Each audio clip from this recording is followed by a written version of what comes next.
Okey, Assalamualaikum kelas. Kita akan sama belajar lagi tentang subtopik yang terakhir bagi bab 6 ini iaitu sel kimia. Okey, sebelum ni kamu dah belajar tentang sel elektrolitik ataupun sel elektrolisis. Hari ni subtopik yang terakhir iaitu 6.2 sel kimia. Okey, untuk sel kimia ini, okey, kamu tengok rajah kat sini kan? Okey, kalau kamu tengok rajah dekat sini. Rajah sini kan? Okey. Apa kesal cikgu tak nak gerak pula ni?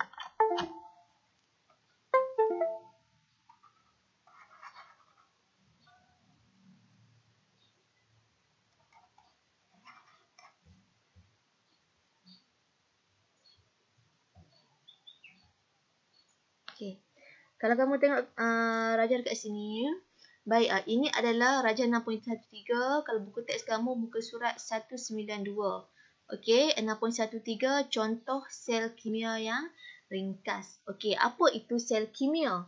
Baik, untuk sel kimia, okey, dia beza dengan sel elektrolisis.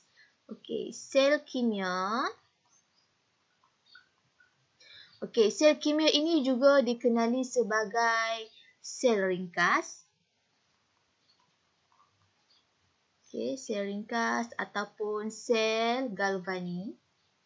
Okey, ini istilah lain lah bagi sel kimia. Juga dikenali sebagai sel ringkas ataupun sel galvani.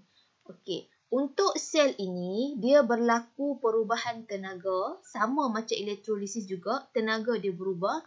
Cuma bezanya dalam sel ini dia berubah daripada tenaga kimia tukar menjadi tenaga elektrik. Maksudnya kita nak jana tenaga elektrik ataupun arus elektrik. Baik, macam mana pula rajah dia? Okey, rajah dia yang pertama sekali kita boleh pakai voltmeter ataupun galvanometer. Okey, jadi contoh lukisan kat sini cikgu nak pakai voltmeter lah, simbol V. Okey. Dan voltmeter ini akan disambung kepada litar, okey, menggunakan wire penyambung. Okey, this one is wire penyambung. Dan di setiap hujung wire penyambung ini kita akan sambungkan dia dengan elektrod. Macam biasalah. Okey, elektrod. Okey.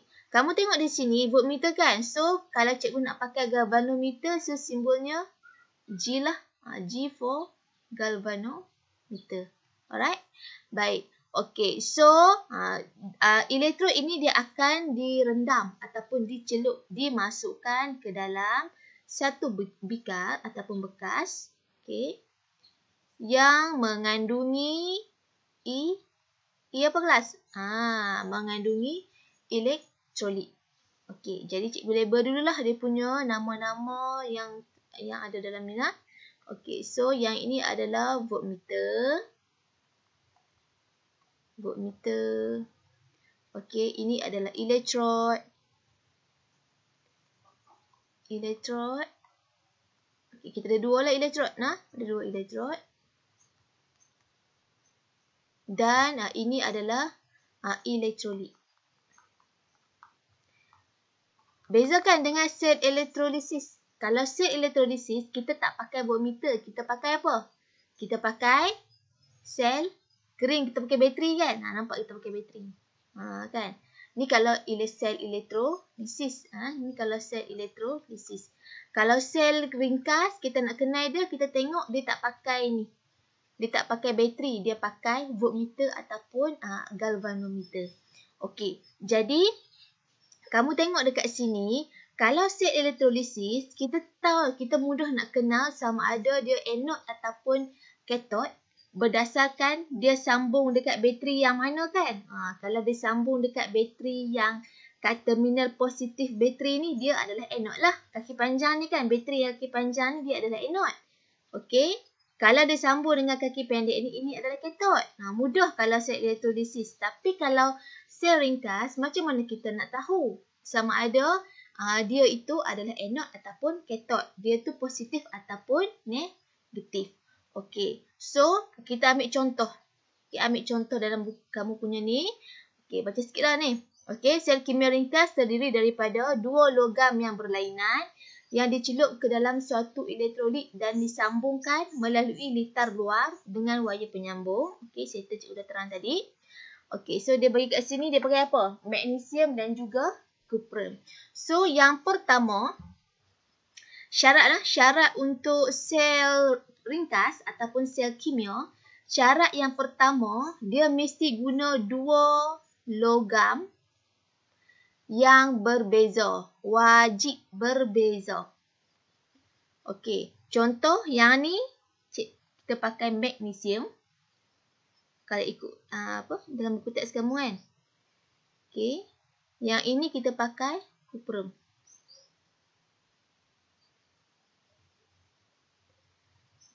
Tak boleh nak pakai magnesium dua-dua ataupun kuprum dua-dua. Dia tak kena dengan syarat.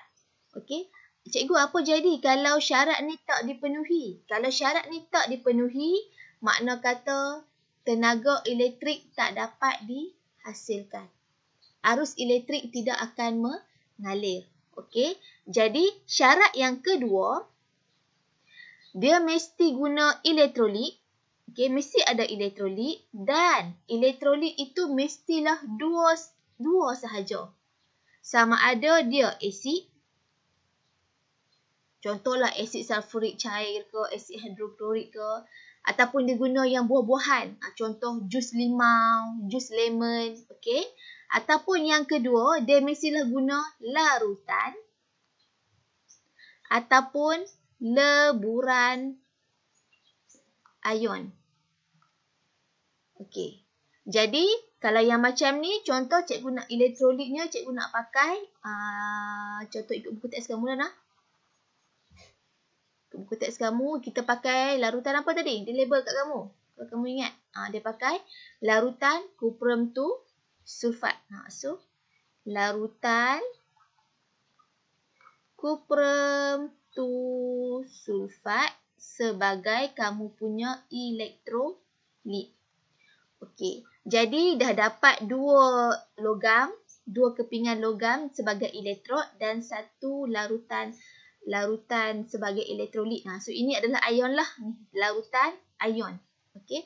Ion dia mesti dalam keadaan larutan ataupun leburan. Barulah dia boleh mengkonduksikan elektrik. Jadi, kamu tengok di sini.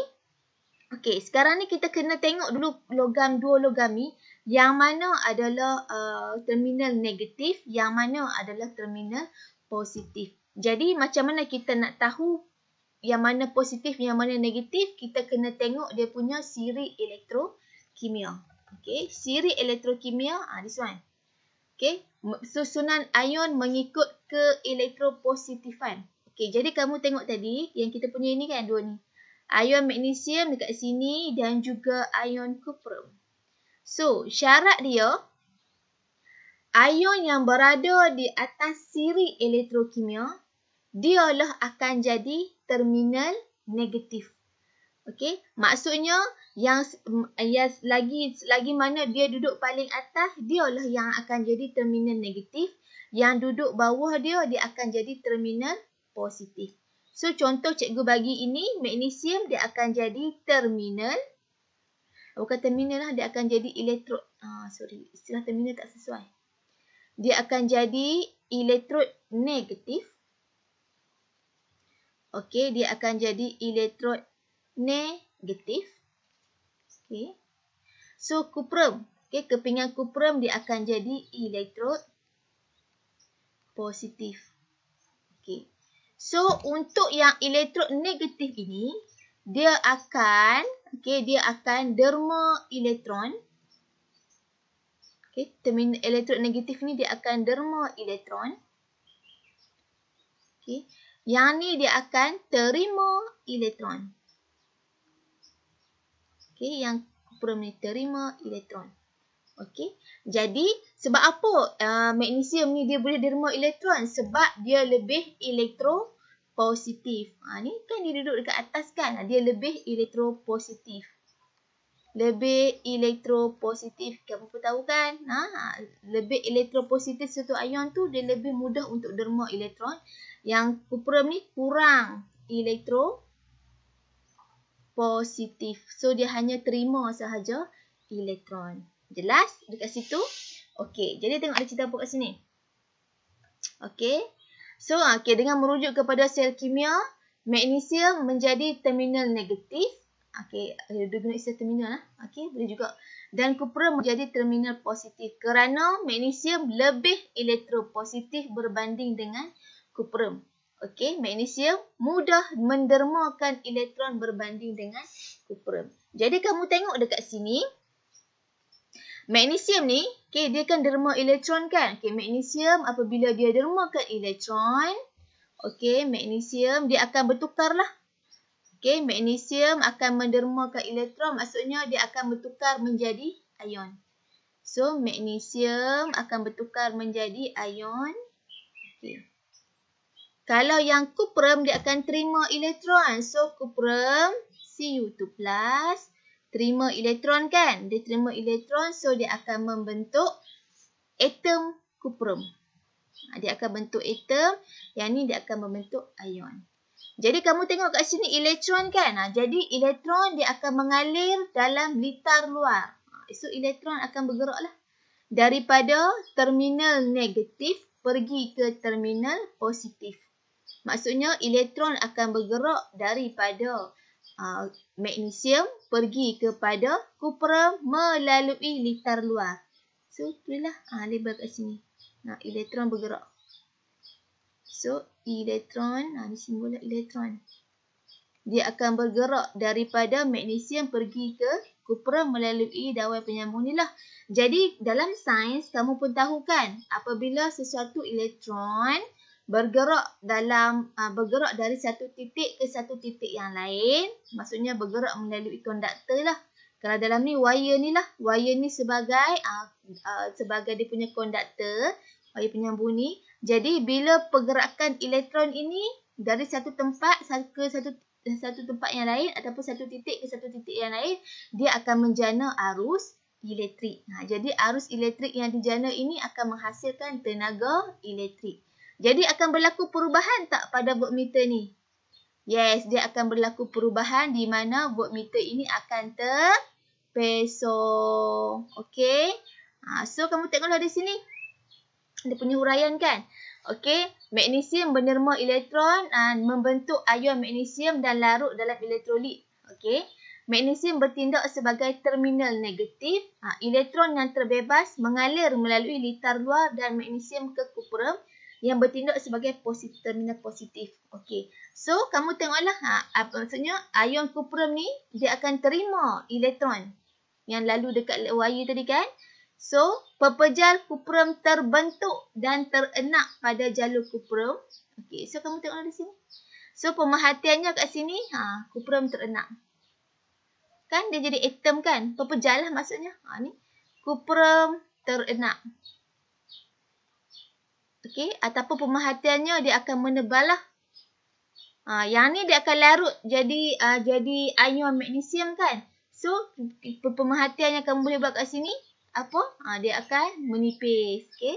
Kamu akan dapati elektron ni dia akan jadi menipis. Okey.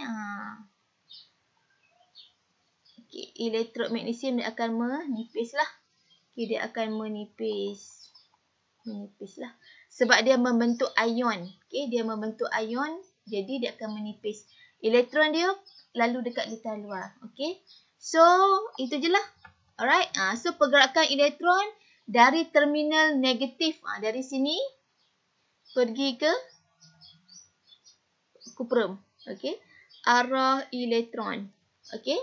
Melalui litar luar, sel akan menghasilkan tenaga elektrik. Perubahan tenaga berlaku dalam sel kimia, iaitu daripada tenaga kimia kepada tenaga elektrik. So, nampak tak jisim menipis, jisim berkurang, jisim bertambah, menipis, menebal.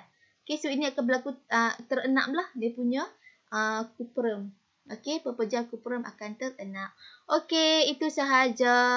Nanti kita bincang soalan. Boleh? Alright. Assalamualaikum.